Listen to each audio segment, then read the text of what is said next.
Pada tahun 2017, dua bersaudara Banwari Lal Sarma dan Mukesh Sarma tinggal bersama orang tua mereka dalam apa yang tampak seperti keluarga biasa. Banwari menikah dengan Sandhya dan mereka memiliki 3 anak, Aman, Happy, dan Aju. Mukesh adiknya menikah dengan Kavita dan mereka memiliki 2 anak, Nikki dan Vinay. Takdir keluarga ini menarik karena Sandhya dan Kavita bukan hanya saudara ipar, mereka adalah saudara kandung. Sekarang mereka tinggal di rumah yang sama sebagai saudara ipar. Banwari Lal bekerja sebagai operator derek di perusahaan Havels. Banwari menjaga keluarganya dengan tanggung jawab penuh. Istrinya Sandhya bukan hanya sekedar ibu rumah tangga, dia adalah pelatih taekwondo yang terampil dan ahli bela diri Korea. Di sisi lain, Mukesh memiliki gaya hidup berbeda. Dia sangat terlibat dalam pertemuan keagamaan. Mukesh memainkan harmonium dan dolak di acara-acara keagamaan yang membuat Mukesh jauh dari rumah sebagian besar waktunya.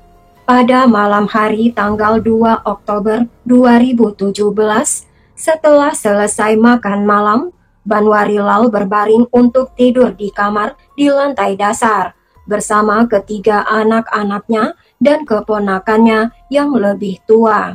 Sementara itu, Sandhya, Kavita, dan anak laki-laki Mukesh, Vinay, beristirahat di kamar di teras. Semuanya tampak damai, tapi tidak ada yang tahu keheningan ini adalah awal dari sebuah badai.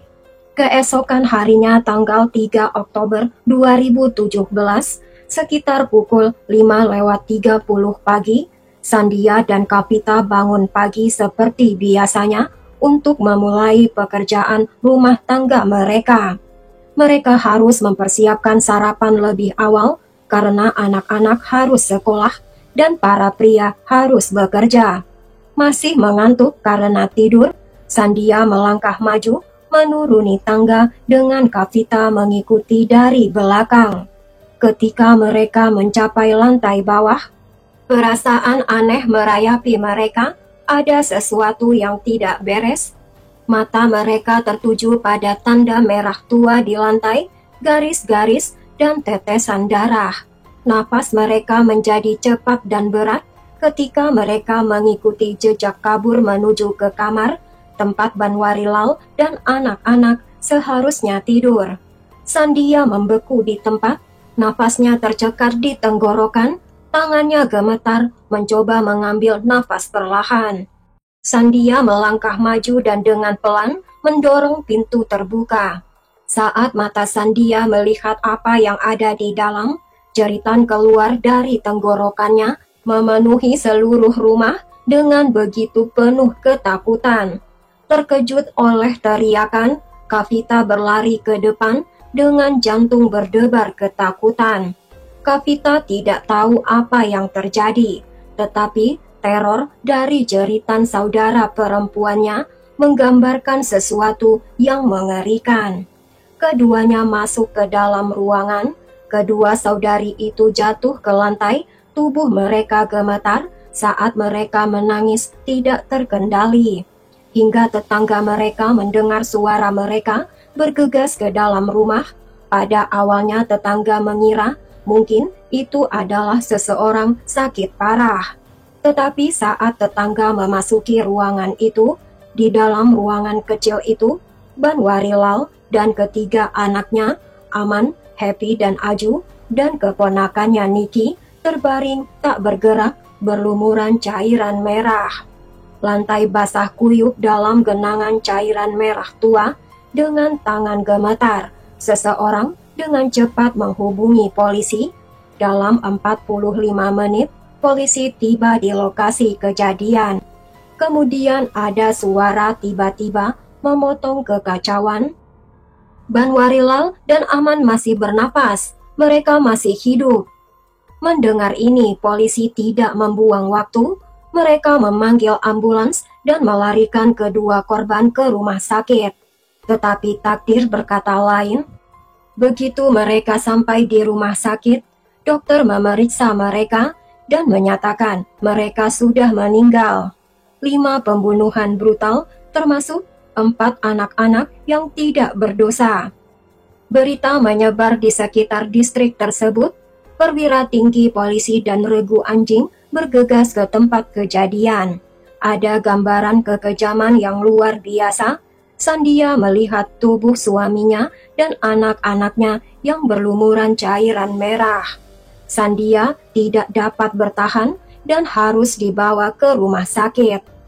Tim forensik menemukan sidik jari di dinding dan benda sehari-hari. Polisi dengan cepat mengirim jasad-jasad itu untuk diotopsi. Tetapi timbul satu pertanyaan, siapa yang dapat melakukan sesuatu yang begitu mengerikan tanpa berperasaan?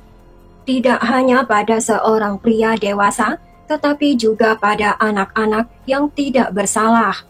Adik Banwarilal, Mukesh Sarma, telah meninggalkan kota itu beberapa hari sebelum kejahatan terjadi, di mana kejadian itu terjadi pada hari Sabtu.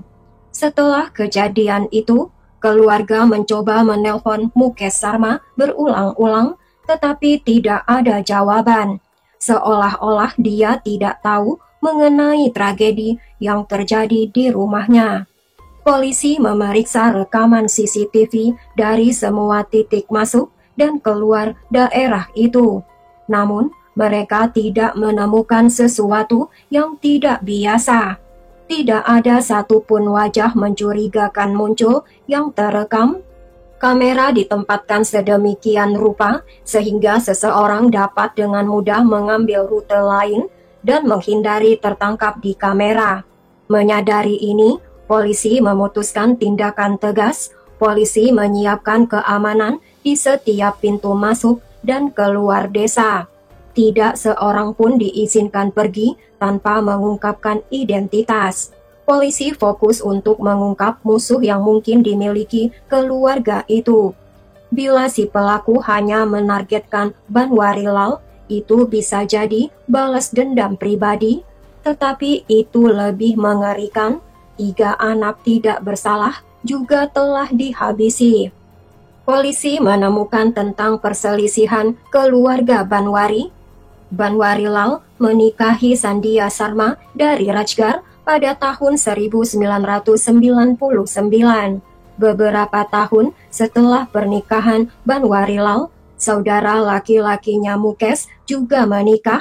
Mukesh dan Kapita memiliki 2 putra, Niki dan Vinay, yang lahir dengan cacat mental. Pada awalnya, seluruh keluarga tinggal di desa Gara, tetapi sekitar 14 hingga 15 tahun yang lalu, Banwarilal mendapat pekerjaan sebagai operator derek di Taman Shivaji. Agar lebih dekat ke tempat kerjanya, Banwari pindah ke sana dengan istri dan anak-anaknya. Beberapa tahun kemudian, Mukesh juga memutuskan untuk pindah bersama keluarganya ke rumah yang sama. Meskipun keluarga itu telah pindah, keluarga tersebut masih memiliki rumah lama dan lahan pertanian mereka di desa tersebut. Keluarga paman Banwarilal tinggal di sana dan mengurus properti itu. Seiring berjalannya waktu, keluarga itu mulai mendiskusikan pembagian tanah leluhur mereka. Tetapi yang tampak seperti masalah sederhana berubah menjadi mimpi buruk. Perselisihan serius terjadi antara 2 saudara laki-laki itu dengan paman mereka tentang bagaimana tanah itu harus dibagi. Situasi menjadi sangat buruk sehingga mereka harus membawa masalah itu ke kantor polisi. Namun, penduduk desa turun tangan dan entah bagaimana membantu kedua pihak mencapai kesepakatan. Ketika pembunuhan mengerikan itu terungkap, cerita lama tentang sengketa tanah mulai menyebar lagi. Polisi memutuskan mengunjungi desa Gara dan menanyai keluarga paman Banwarilal. Namun, setelah penyelidikan yang cermat, polisi tidak menemukan keterlibatan mereka. Kemudian polisi melanjutkan pencarian mereka untuk menemukan pembunuh yang sebenarnya. Pada tanggal 3 Oktober 2017, setelah otopsi, polisi menyerahkan semua jasad kepada keluarga. Vinay yang mengalami cacat mental memiliki tugas berat menyalakan api pembakaran jasad. Laporan otopsi mengungkapkan rincian para korban memiliki luka sajam yang dalam, membuktikan kejahatan dilakukan dengan kekejaman yang ekstrim. Sajam bermata dua digunakan sedemikian rupa, namun penemuan yang lebih mengerikan adalah semua korban tertidur lelap ketika mereka diserang. Tubuh mereka tidak menunjukkan tanda-tanda perlawanan, yang berarti korban tidak memiliki kesempatan untuk melawan. Satu pengecualian adalah pada putra tertua, Aman. Dia memiliki luka dalam di tangannya, menunjukkan dia telah bangun dan mencoba membela dirinya dan keluarganya. Walau pada akhirnya dia juga berakhir dengan tragis. Polisi juga menyelidiki apakah korban telah dibius. Beberapa capati dan lentil masih tersisa dari makan malam keluarga. Jika obat tambahan telah dicampur ke dalam makanan, itu bisa menjelaskan mengapa korban bisa tertidur lelap dalam serangan. Untuk mengetahui kebenaran, polisi mengirim makanan untuk pengujian forensik. Saat itu, ada laporan mengenai skuter terbengkalai yang ditemukan di dekat Mendimot. Bagian yang mengejutkan adalah skuter itu milik keluarga korban dan ada noda darah di atasnya. Banwarilal telah membeli skuter itu untuk putranya Aman, menghadiahinya atas hasil ujian yang bagus. Tetapi setelah pembunuhan itu, skuter itu hilang dari rumah. Sekarang, skuter itu muncul berkilometer jauhnya dengan berlumuran cairan merah. Untungnya, ada kamera CCTV di dekatnya, dan ketika polisi memeriksa rekaman itu, menambah kejutan pada kasus itu. Tepat pada pukul 1.48 pagi, dua orang tidak dikenal terlihat tiba di tempat kejadian dengan skuter. Mereka memarkirnya di balik tembok dan kemudian menghilang ke dalam kegelapan. Daerah itu remang-remang, membuat wajah mereka tidak mungkin terlihat jelas. Ketika ahli forensik memeriksa skuter terbengkalai itu, mereka menemukan 3 sidik jari yang berbeda, cocok dengan yang ditemukan di tempat kejadian. Tetapi ada satu lagi, sidik jari keempat, tidak cocok dengan salah satu dari sidik-sidik jari itu. Tampaknya ada 4 orang yang terlibat dalam kejahatan brutal ini, tapi siapakah orang keempat ini? Apakah seseorang dari keluarga? Kecurigaan dengan cepat beralih kepada adik Banwarilal, Mukesh, yang hilang secara misterius setelah pembunuhan. Polisi segera melakukan pencarian untuk Mukesh. Satu tim polisi dikirim untuk melacak Mukesh, sementara tim polisi lainnya mulai melihat lebih dekat anggota keluarga lainnya. Tidak lama kemudian, perhatian polisi beralih kepada seseorang, istri Banwarilal, Sandhya. Setelah seminggu yang panjang mencari petunjuk, polisi memeriksa catatan panggilan telepon dan data lokasi semua orang yang terhubung dengan kasus ini.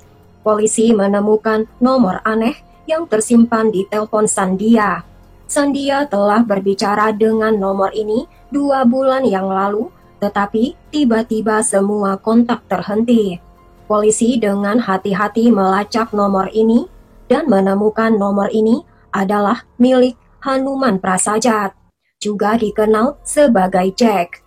Ketika polisi memeriksa lokasi telepon Jack pada malam kejahatan, polisi menemukan Jack berada di dekat rumah Banwarilal antara pukul 10.30 malam dan 1 pagi. Tanpa membuang waktu, polisi menuju Udaipur dan menangkap Jack. Polisi juga menahan Sandhya. Ketika keduanya dipertemukan, Sandia tidak dapat lagi menahan emosinya.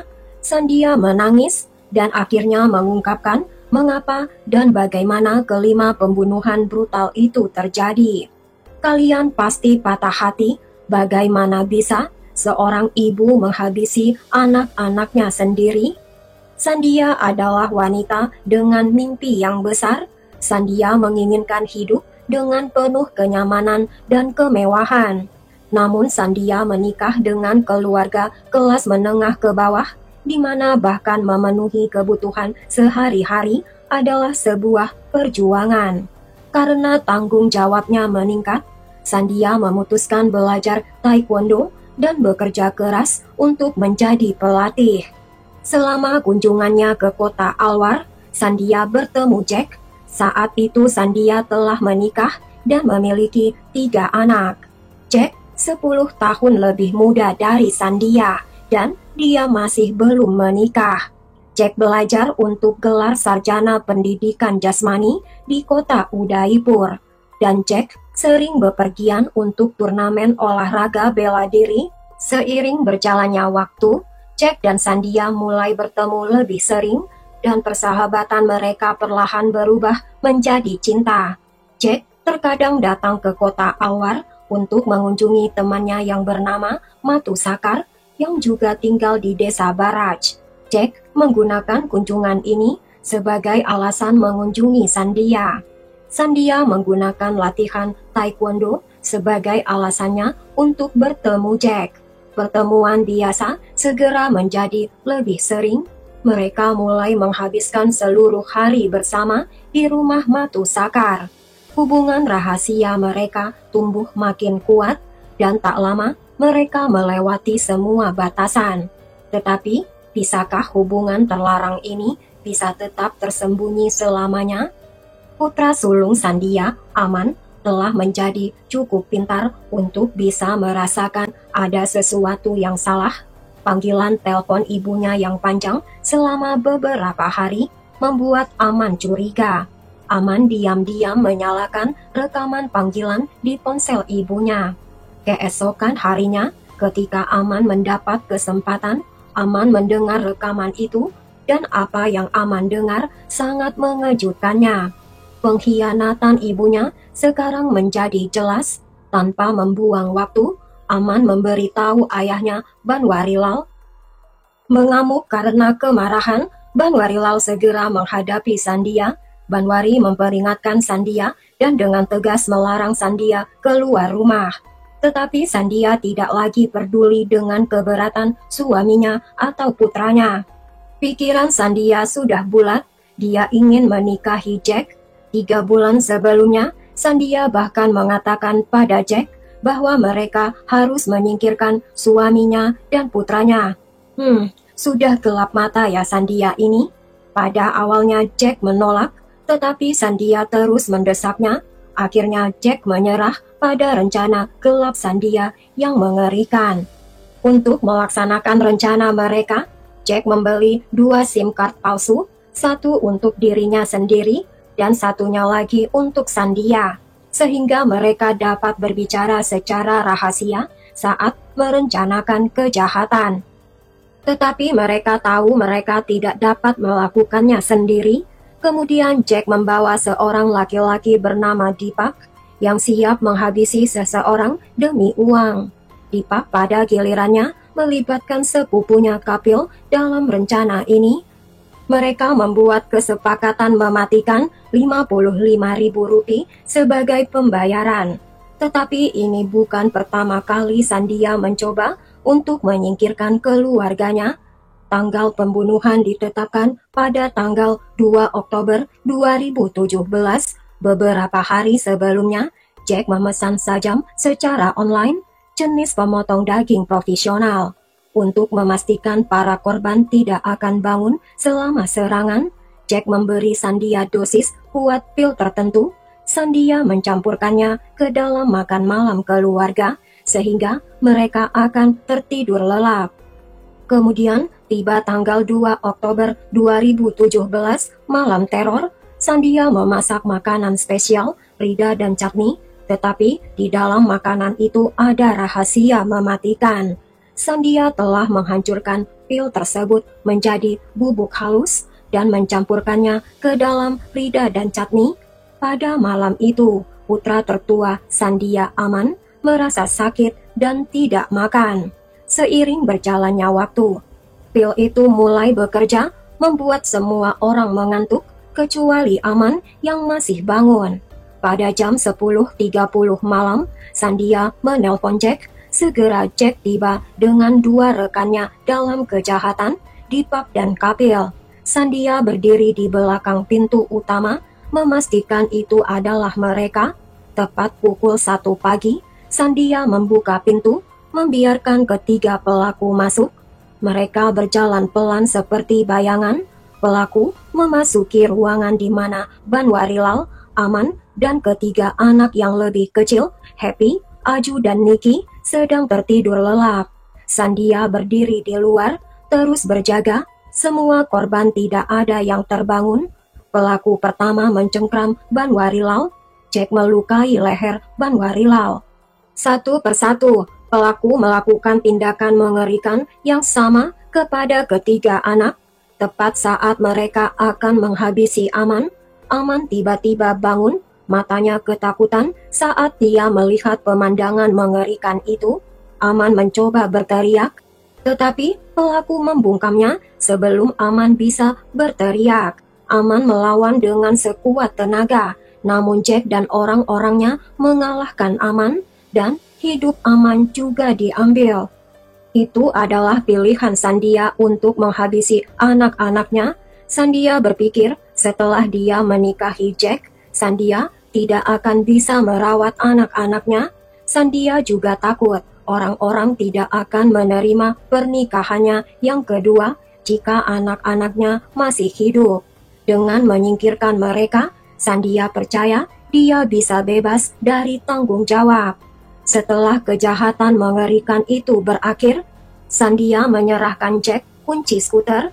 Ketika pelaku kemudian menghilang dalam kegelapan, Sandia dengan tenang membersihkan dirinya dan naik ke atas untuk tidur.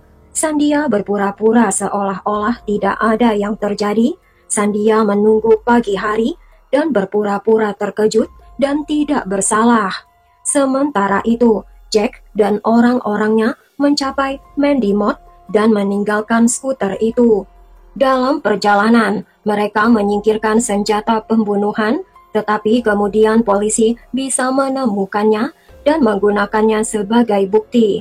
Karena di pub dan kapil masih di bawah umur, pengadilan mereka ditangani oleh pengadilan anak. Tetapi untuk Sandia dan Jack, persidangan mereka berlangsung selama 6 tahun yang panjang.